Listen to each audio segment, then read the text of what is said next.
Hello, I'm Dr. Prajakta, one of the Part 3 exam candidate. I have gone through the scenario and I'm ready for structured discussion. Okay, you're welcome. Can you summarize the case? Yeah, so here I am a ST5 on call in the emergency. I have been asked to see a patient who has been admitted in the emergency with complaints of nausea, vomiting, and 10 weeks of pregnancy into her first pregnancy. Uh, Her last period was 10 weeks back, and apart from that she is not having any other risk factor as of now. She came with complaints of spotting. Her blood investigations are Yeah. have been shown. Apart from electrolyte imbalance, rest of the investigations are normal, including her hemoglobin, hematocrit. Blood group is A negative, that means she will require anti-D in since the patient is having spotting. So this is my summarization of the case here. What additional clinical information would you require? Yeah. And what would be Uh, your initial management? okay. So my in the clinic initial information I would like to take from this case.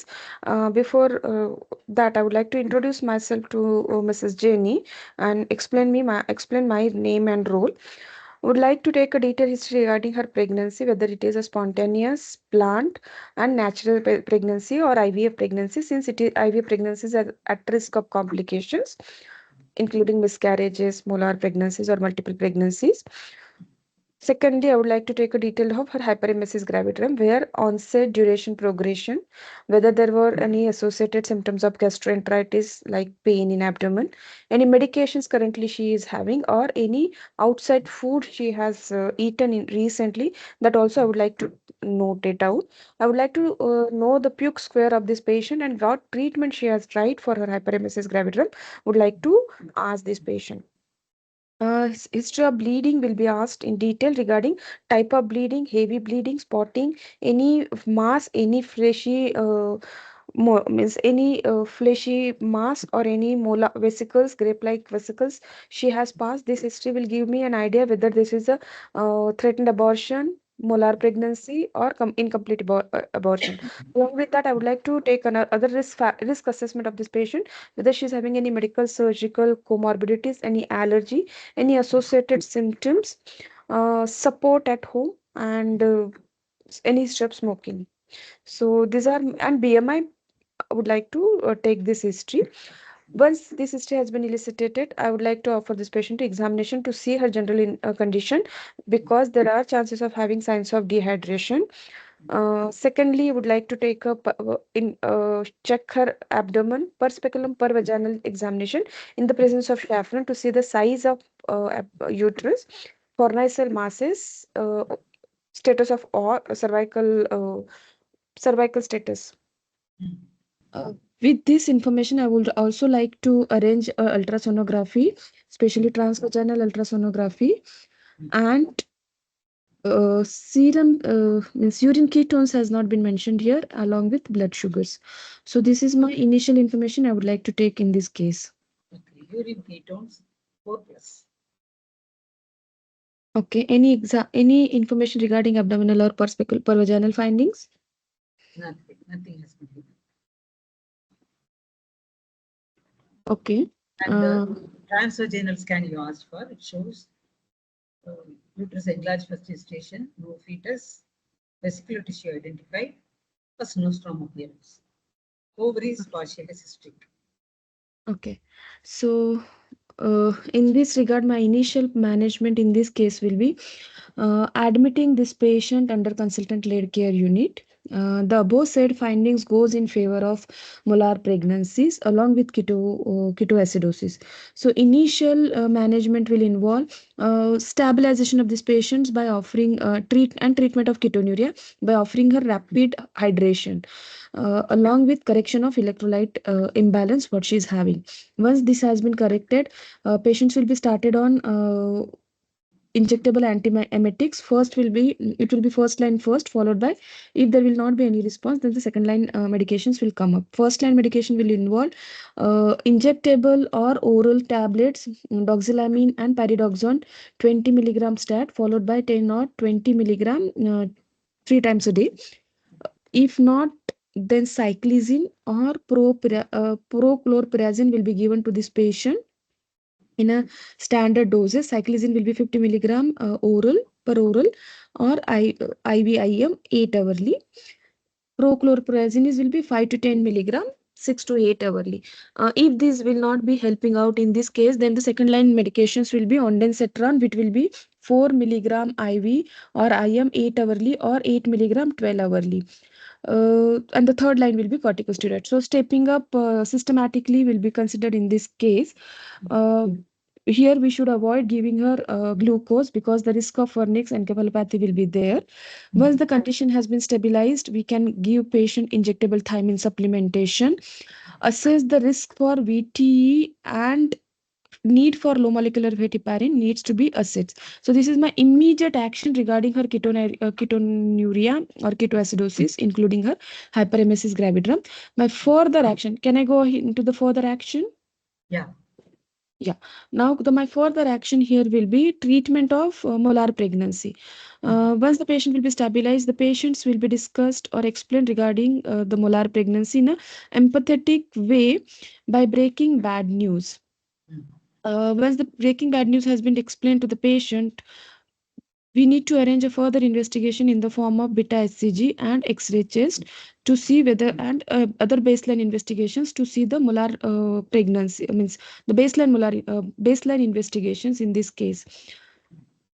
Consultant will be involved here. The type of management in this case will be a surgical evacuation.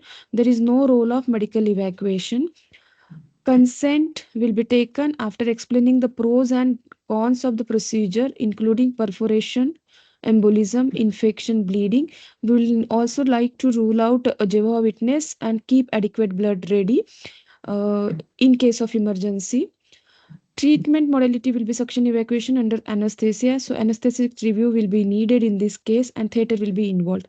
The procedure will be done by senior or under supervision of senior, preferably ultrasonographic guidance, so that we will minimize the risk of perforation in this case. Yeah. If there will be anticipated cervical dilatation difficulties, then the misoprostol priming will be weigh the risk and benefits of the misoprostol priming will be weighed, and the consultant opinion will be taken, because with this there is a risk of embolism. Once the procedure has been completed, antibiotic prophylaxis will also be considered in this case, which will minimizes the risk of infection. The tissues will be sent for molar HPR, and the type of molar pregnancy will be confirmed, whether it is partial or complete, and depending upon that, the follow-up will be completed for this patient in the molar centers, which are at Dundee, Sheffield, and London, with further follow-up of beta HCG in urine or blood. And patient will be discussed regarding the contraception. Is there any other question, or shall I continue? What will be the post-operative management?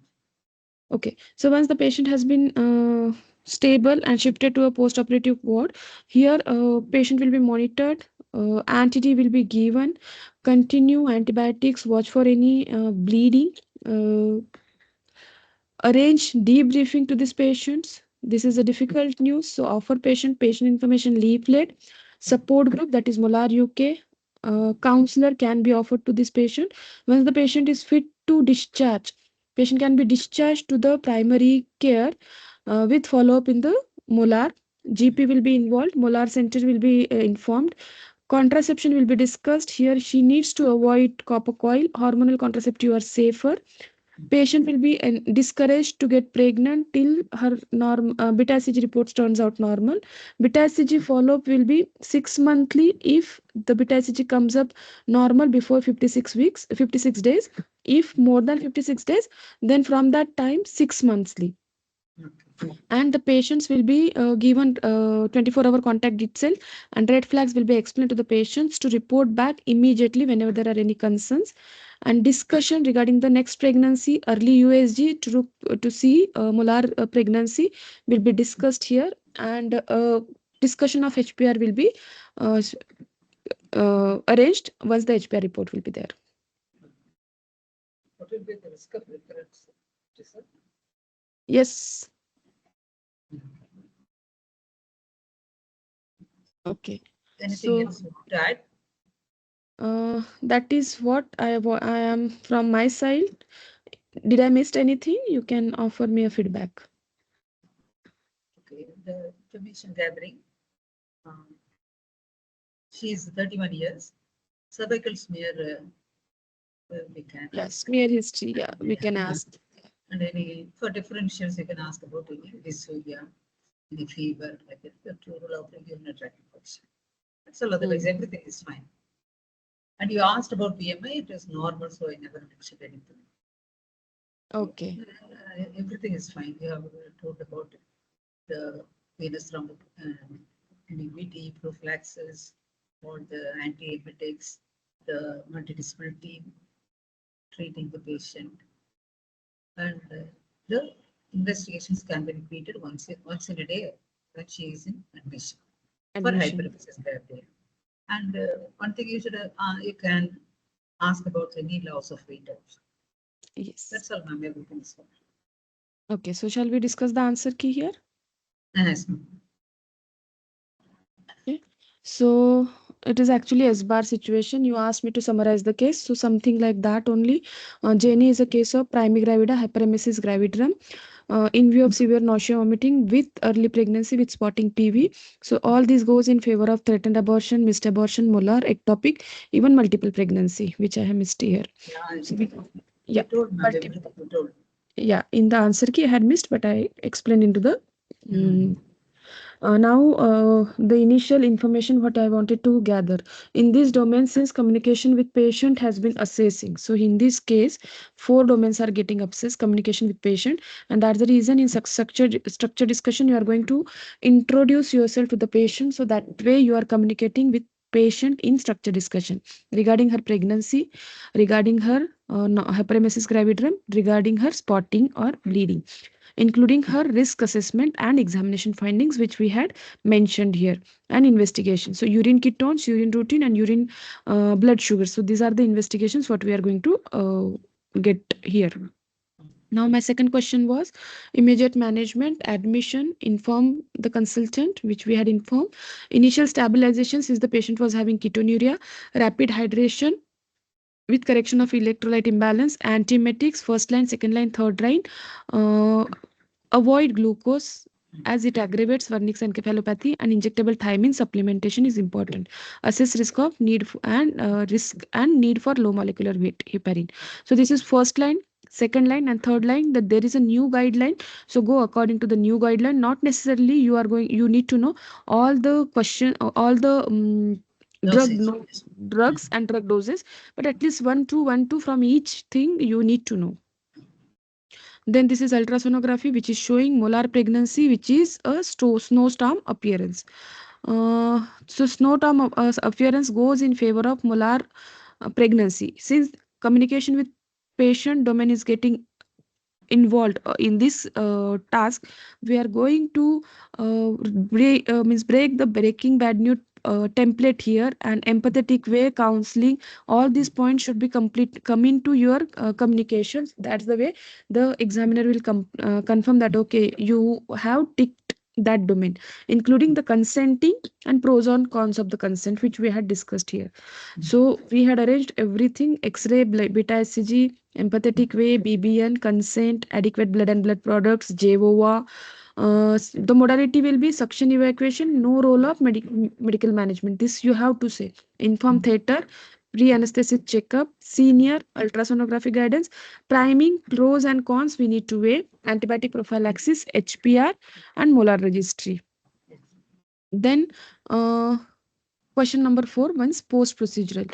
So here anti-day may be considered as not having HPR of molar typing, arrange debriefing, counseling, discharge, HCG follow-up, how many days, how you are going to do, discuss HPR, support group, that is Molar UK. contraception and avoid pregnancy till beta HCG get normalized, avoid copper T. So this is cut is copper T.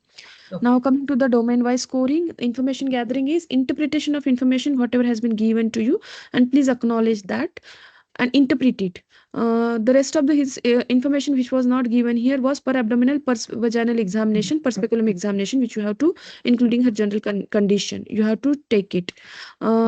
In the emergency department, you have to assess her severity of vomiting. That is, you can be assessed with the help of puke square, puke score, including other risk factors or other differential diagnosis of vomiting, which will rule out gastrointestinal medications and uh, any any medications, any gastrointestinal problem can be, or any food problems, food allergy, or any food poisoning. And examination findings has been ascertained that there is ketonuria. That also we need to ensure that we will take a history of ketonuria, or we will elicit that investigation from the examiner. So this is all information gathering in this case. Patient safety. So ultrasound scan arranging once the patient has been admitted. Discuss and confirm the diagnosis of discuss the diagnosis of ultrasound with the examiner and confirm the diagnosis. Give examiner a diagnosis and inform your consultant also. Serum HCG, beta HCG, once the diagnosis has been explained. Explain finding to the patient first. Suction evacuation or suction curettage is the recommended modality. No role of medical treatment, as there is a risk of dissemination of trophoblastic tissue. That is Yes. embolization. Cervical priming, the same thing they had mentioned. Since there is a risk of dissemination, should be avoided. Requirement for anti-D. Protocols for trophoblastic disease registry is there. So when to register, how long you need to follow up, all those needs to be mentioned to the patient. In case of complete, actually partial, we just need to do a one beta HCG after 4 weeks, and most of the time within that stipulated time, the patient's beta HCG will be uh, Now, negative. if Yeah, now, yeah. Avoid pregnancy by barrier or oral contraception. No means avoid copper coil. This is also patient safety here. Early USG in the next pregnancy to rule out repeat molar pregnancy. Applied clinical knowledge is investigation, that is TVS, management regarding the hyperemesis gravidarum. The next line will be management of molar pregnancy. How we are going to go ahead. This is all is applied clinical knowledge. Communication with patient in a structured discussion. You are going to introduce to the patient. It will be BBN, explain in a lay language, providing support and counseling, offering PIL, um, support group. This all will be it should come into your structured discussion whenever you are discussing this topic. Task of Lisa Joel. That's it.